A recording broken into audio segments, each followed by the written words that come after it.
Hey guys, welcome back to our channel. My name is Jules. This is Anthony, and hey guys, welcome. Welcome, welcome. Welcome, welcome.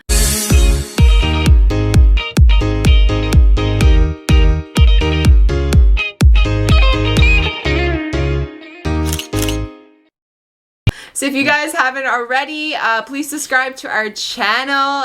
If you end up liking this video, please put a thumbs up, a comment below. Today we have a very special topic for you. We actually wanted to talk about things to consider before you get married. Yep. Now, that's an important topic. As we are closer to our 30s, I'm 28 and Anthony's 27. He likes to remind me that I'm 28 all the time and that I'm a year older than him. Yeah, I mean, it's important to know.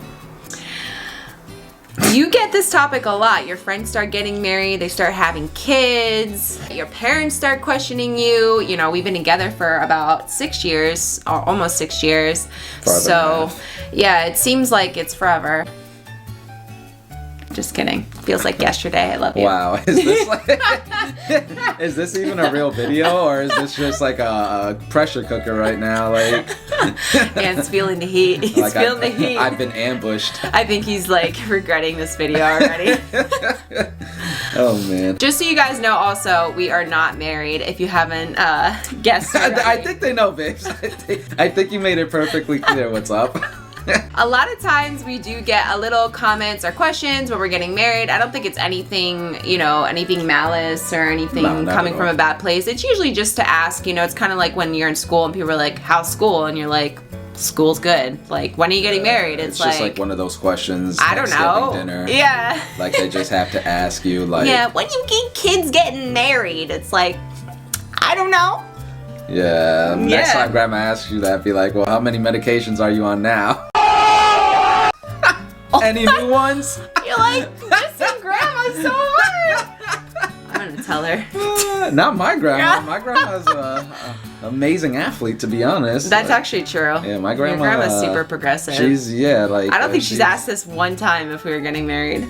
Yeah, I think she doesn't care. She goes with the flow. She's a free spirit. She's too busy living her life and enjoying things. She's a busy schedule, busy woman. Yeah. She ain't got time to ask us about marriage questions. Yeah, too busy. But yeah, as soon as you know, you've been together for a long time, you start rearing closer to your 30s, you start getting all these questions like, when are you getting married? When are you having kids? What are you gonna do in your future? Blah blah blah blah. And we just wanted to talk about a little bit of things that you should expect, or things you should talk about before actually getting married and before deciding to take that step. Yeah, that's usually for life. Usually. Yeah, I guess for half the people in America. Yeah, but the other half is not for life. But the intent is for life. I mean, yeah, that's true. The intent is definitely for life. To be honest, maybe if everyone in America watched this video, it would be a 100% for life thing, you know? Oh, wow. Wow, those are strong claims. I'm about to start sending this video to all, like, the courts before you get married. I just felt all the pressure. I'm getting hot now. I'm sweating. It's just stress sweat. All right, guys, so let's get down to numero... Just in case, like, look at this fancy stuff. That's why you're probably sweating. Yeah, this is wifey, babes. This is a wifey outfit, just so you know. I thought you called yourself a pirate earlier. Look what I'm missing, some accessories on my fingers. Clean nails? I don't know. On my ring finger, babes. What's missing on my ring finger? Alright, enough bantering. The first tip we have for you guys is to consider your financial status. Or definitely consider where you guys are financially together. Yeah, that's a good one. I mean, not only where you are now, but where you want to be in the future. Yeah, no, definitely. It's definitely good to talk about your future goals, especially financial, because I really think that sometimes people underestimate. I mean, obviously when you get married, you don't underestimate that because you're already in the situation, but of how much like your financial goals and your financial status really affect your relationship, because it can break. I'm pretty sure, I mean, actually I don't know the stats, but I'm pretty sure it's like probably one of the biggest factors for if we're getting divorced, right? Yeah, especially like the younger you are, because if you think about it, some people get married like so young that they don't even know how to be financially responsible themselves. Right. Let alone with two people's income and more expenses and like living outside of your home and paying for a wedding and, you know, planning for children and stuff. Like, that's a big conversation right there to have. You know, what is our finances right now? What is our debts right now? What are our assets? And like, yeah, this is what do we want? 2020. You gotta be like, Daddy, what's your credit score? Or, you know, like, what's your budget? You know, like, what's going on? You know, you need to know those kind of things about your partner. If someone asks you like that, what's your budget? Run. Get out of there. But when you've been together for a considerable amount of time and you love someone, it's important. Yeah, it's important. You got to know, like, what kind of monies are we gonna make in the future? What kind of coins do you have? Yeah, what kind of budget do we have? So what are we gonna make? Yeah, so I think they get it. Like, get your money in a row and talk it out. You know. Your money in a row. Yeah. Not like ducks in a row, but money. Yeah. Get your cash in a row. Get your cash. Get your coins. The dollar. So number 2 would be what are your career plans? Yeah, that's a huge one also. Like, your career can affect a lot of different things. It could affect where you live. Yeah. What if you want to make a family. What are your hours? Yeah, your time together. That also affects your financial income. Like, if both of you working minimum wage right now, like, one of you might want to get a better paying job if you want more expensive things. What if you're working 2 jobs? Right? Yeah. You have less time together. Or maybe that affects your relationship. One person works at night, one person works during the day, or one person... Yeah, your schedules are different. Our biggest issue when we first started dating. We never had days off at the same time. We literally would get, like, because we both worked retail, so we would both get like schedules. It was so horrible, and guys. Like, we would get our month schedule and be like, whoa! In like 2.5 weeks, we got both Wednesday off. We gotta do something on a Tuesday. This Tuesday, plan everything we could do together. I know. The first 2 years, we spent most of our time like seeing each other at nighttime. Legit. No. Oh yeah. But we legit probably saw a lot of each other at after nighttime. work all the time. Yeah, all the time. So, and that time you don't spend with each other affects you. So it does affect your relationship, and also it goes with the amount of money that you're making, like your career goals. It goes with your financial as well. Live. Yeah, one of my friends, he's a firefighter. Yeah, can only live in New York City. Right. Like, that's he can never move, and like everyone, I feel bad. Everyone's moving up farther away from him, and he's like, no, guys, come back, I can't leave. You know, but it's like... Is that your impression of him? Yeah. Hope you're watching this, Frank. But that's another conversation to have. Yeah. So it's a good one. Good choice, babes. No, definitely. What's number 3? All right, this is a huge one, as well as the career and financial, but it's definitely babies. Babies. Do you want kids?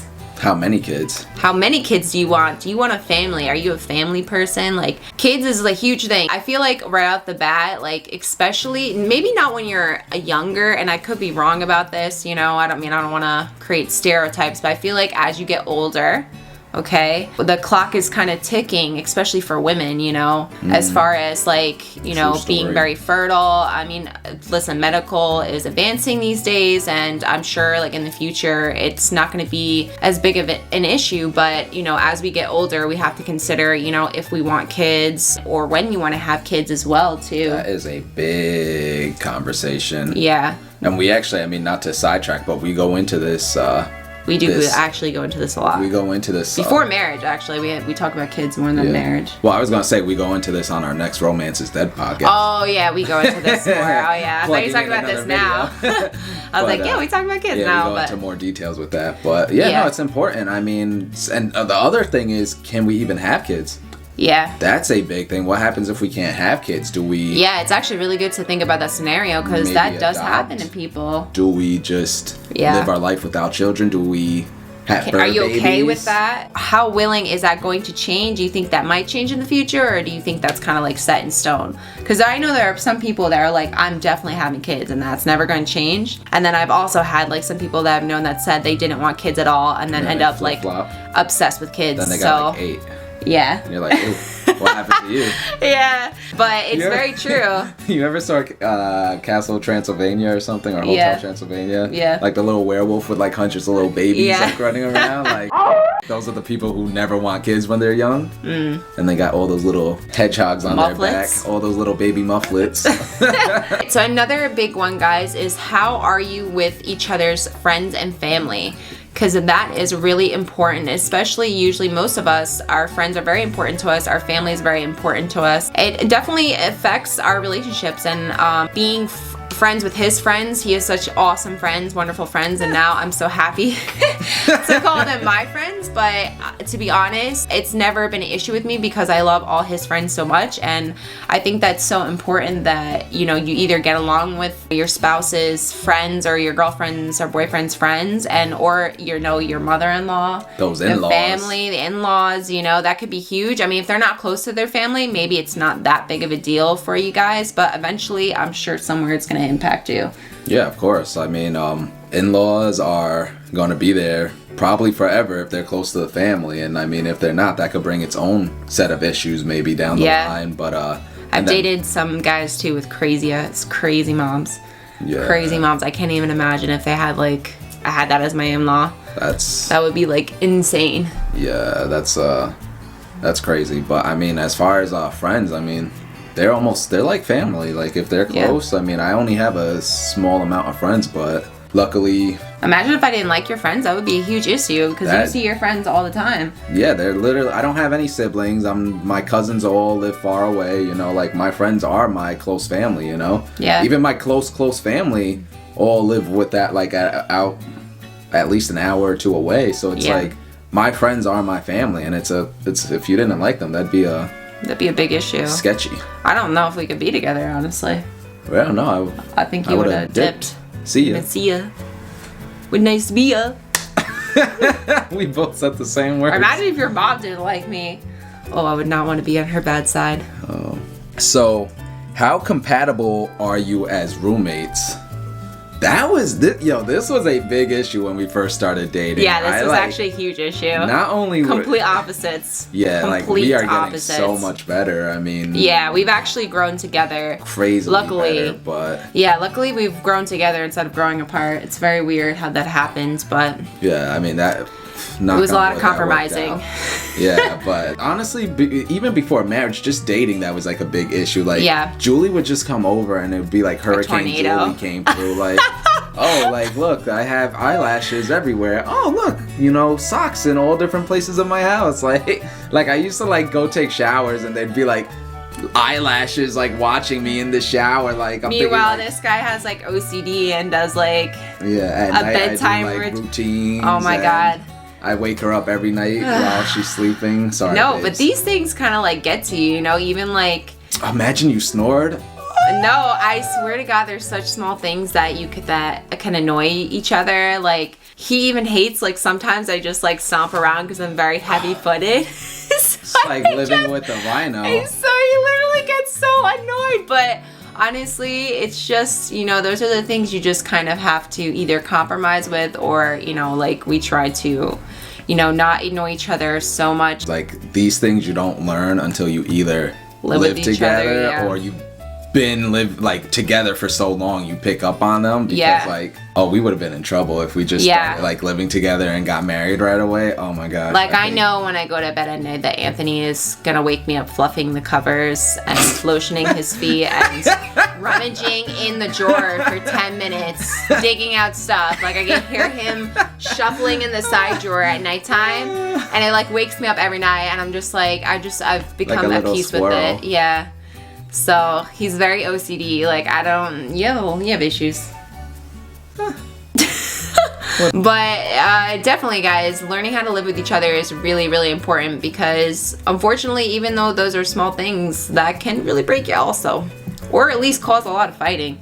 Yeah. You know, a lot of unnecessary fighting, and it's like stupid fights. You know, it's not even like anything important. I mean, it's stupid because we don't live together. But if we did live together, that they wouldn't be stupid fights anymore. No, no, they would be. Yeah, because it just happens. That's just who you are. So yeah.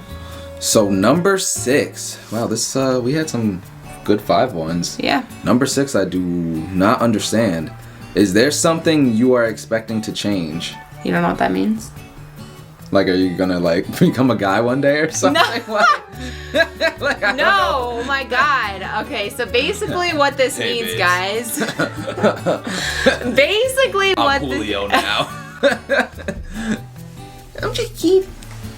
Basically, what this means, guys, is that are you going into the relationship with expectations that that person is going to change? So a lot of times people think that they can change you, you know, like they can change who you are as a person, and you really cannot change a person at the end of the day. Can you compromise and get better and become a better version of yourself? Absolutely. You know, like I said, we've grown with each other. We're complete opposites and we've grown together.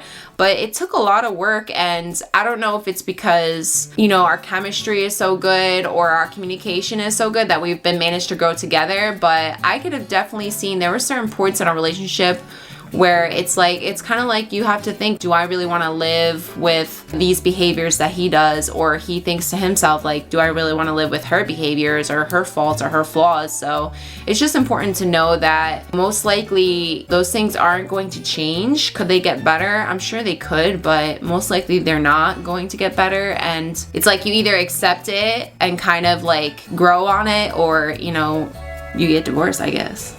Yeah, no, I mean, it's kind of like, I didn't understand what it meant, but now that you're saying that, it kind of ties into each one. Like, am I expecting her to start making more money or to start saving? Am I expecting her to want kids one day? If she doesn't, am I expecting her to want to move or leave her career for some reason? Like, there's a lot of things where it's that ties into it. It's like, if you're expecting someone to change, and they don't, you're just gonna have a lot of resentment. Yeah, and that's very true. Good. Resentment is never good. So those are, I think those are all 6 tips you need to, 6 discussions you need to have before getting married. And I mean, if you see this video and you find it value, you know, bring it to everyone before they get married, because this will save their relationship. I am promising you this, and guaranteed. This is Muff approved. The spiritual guide to relationships. Muff approved. If you don't share this with your friends before they get married, don't blame us. Yeah, like, I can't do anything after. Like, once they say I do, like, sorry, bro. It's over. You didn't watch it. You don't watch the video, bro? Just restart. Just you go don't find watch a new the guide person. to relationships? Yeah. What's wrong with you? It's on you guys. Alright guys, I hope you enjoyed our video for today. Please comment, please like the video, give it a thumbs up. And yeah, if you guys have any more tips or if you would like any advice on relationships, please do put it in the comments below. Thank you guys so much for watching, and we will see you on the next one. Bye. Bye.